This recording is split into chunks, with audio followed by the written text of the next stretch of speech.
In this session, we're going to look at creating a Rugby Union score calculator. To do this, first of all, we're going to create a couple of folders within our site. So one of the first ones we're going to need is our scripts. Then we're going to create another folder for our cascading style sheet. And now we've got a site structure ready to create the application. First thing we're going to do is create a new HTML document. And we're going to give it a title. And we're going to click Create. Now once we've done that, I'm going to change my view into design view. You can run split view or design view, etc. If you're writing this purely in code, you can just follow the panel on the left. One of the first things we need to do is actually make a container.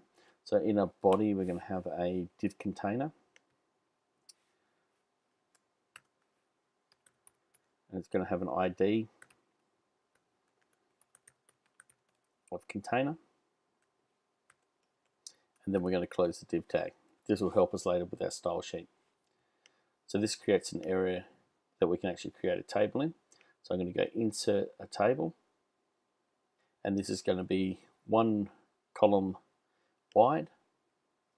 It's also going to have 6 rows. And we're going to have a table width at the moment of say 400.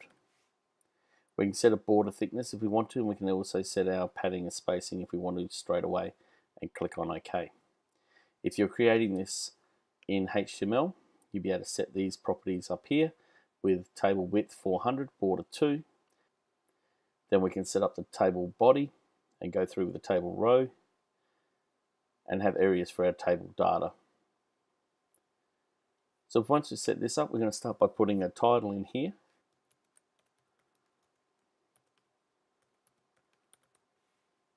And we can actually break these up as we go along, and we can make this one the H1 tag, and we can stylize this later.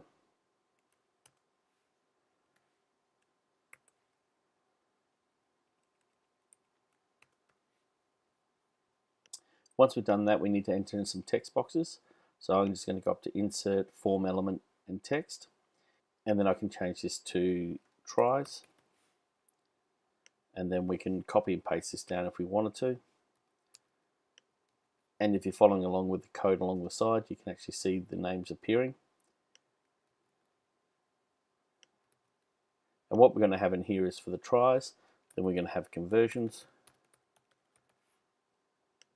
Then we're going to have penalties. And then we need to work out what the total is. And then we need to place a button in the bottom to run our JavaScript to calculate this out for us.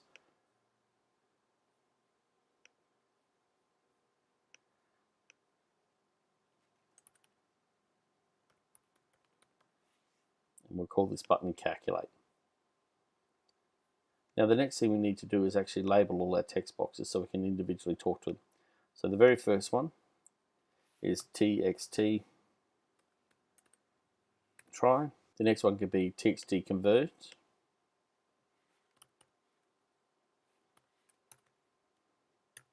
Or con. And the next one can be txt pen. And then the last one be txt total.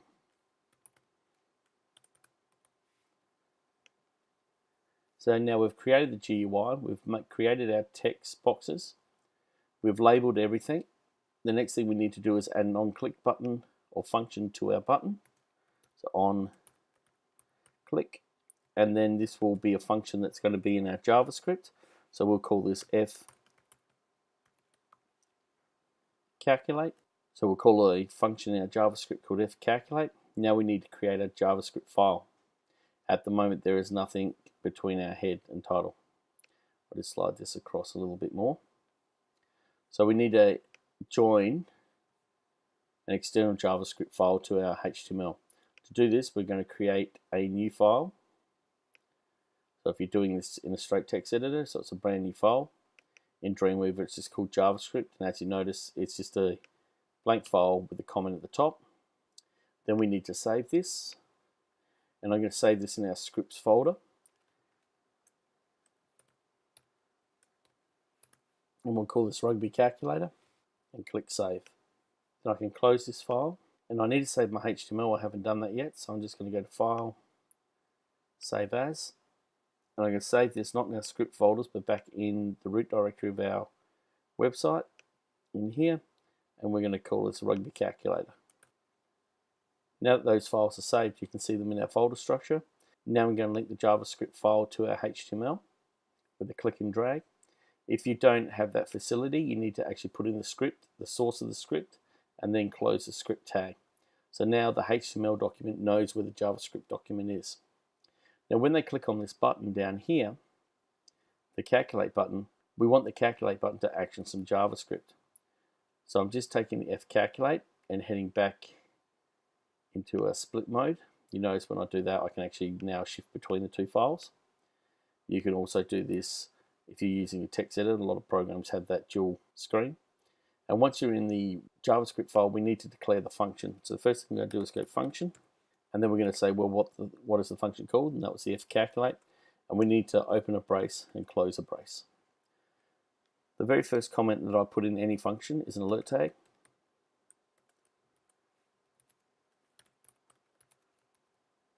And the main reason for this is we need to know that the function is being called by this button. Otherwise, there's no point going any further with our coding. Now I'm just going to save this, and you can see that our project's all saved. And then we're going to run this in a browser. So this is how it's looking at the moment. And when I click on Calculate, you can actually see it's come up in function F-Calculate. So we know that that button now is linked to that function, and that we know that our code is going to work. Once we've done this, we need to do 3 different things in our programs. Well, there's actually 4. One of the first things we need to do is declare our variables. And in particular, what we're declaring are local variables. And these are different to global variables. We need to design an area for our input. We need a processing section. And we need an output area. Now we set up the structure of our function. The first thing we need to do is declare some variables. We need to collect the information from the GUI. So we need to get the number of tries, the number of conversions, the number of penalties, and then we can calculate the total and display that back into this box here. So first of all, we're going to declare some variables. And I'm going to do them individually. And we know that try is going to have an integer. You can't get a half a try. So we're going to have I try. We also need a conversion. So we're going to have I converge or con. Then we're going to have penalties. And then we're going to have totals.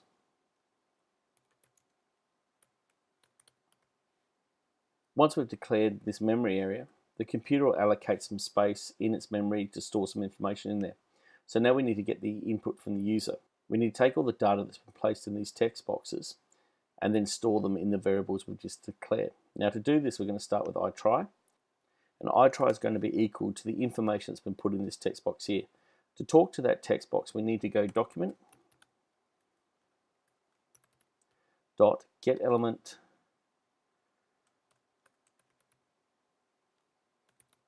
by ID. So we're talking to the document, which is the whole page. Get element by ID. Now we declared the IDs earlier, and this one here was called txt try. But in particular, we want to talk to something about this text box. This whole text box is txt try, and that includes its XY position on screen, the font color, etc. And the borders, all that sort of information. What we actually want from that is its value.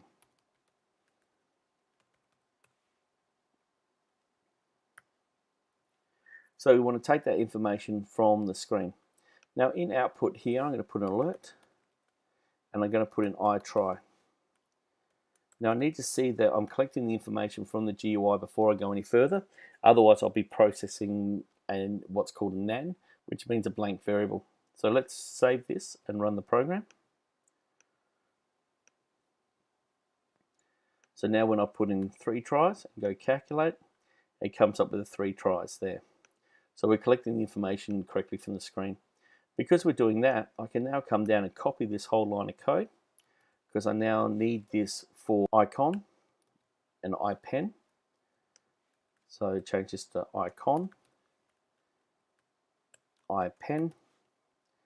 And we know that on the GUI, if we go have a look at the IDs,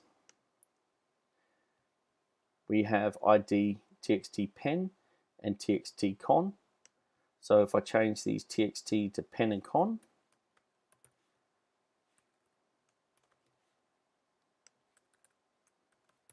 we know that we're talking to the right text box. So let's do a concatenated output. So I'm just going to put some text in here as well. So we're going to have tries and display how many tries there are. Then we're going to have conversions. Then we're going to have penalties.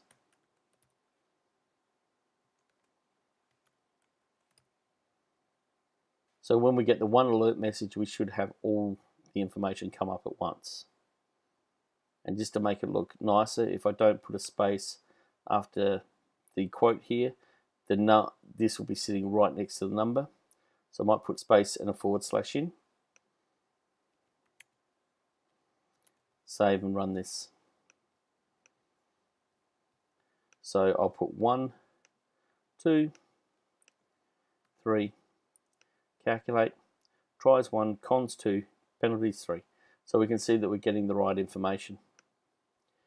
Now I've completed my input section. Now I can move to my processing section. Now that all the information is stored in these variables, I can now store the result in iTotal. So iTotal is going to be equal to the number of tries times the 5 points plus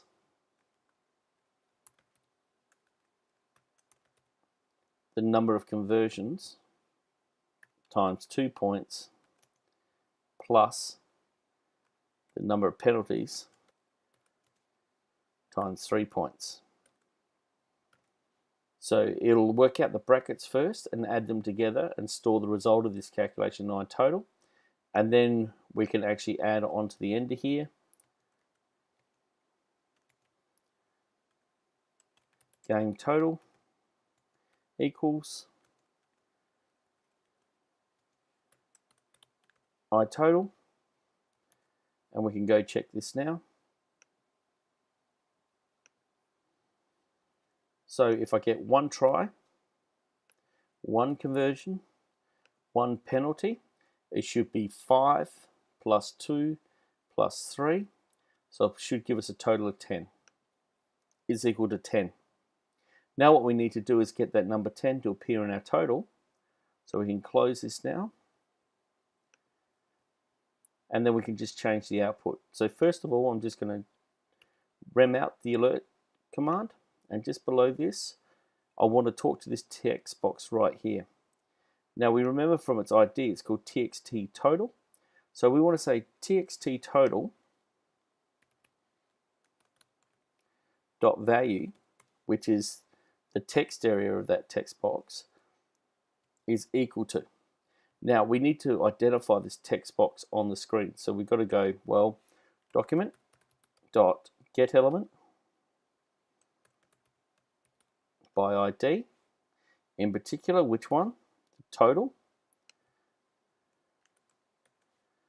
Make that equal to iTotal. And save that. So now this should actually put the total, rather than out an alert symbol, should actually put the total for us in that total box. So once again, if I go 1, 1, 1, calculate, the answer 10 comes up. Now we can actually apply a style sheet to this to make it look a little bit better, and I'll leave that up to you to create something that looks amazing.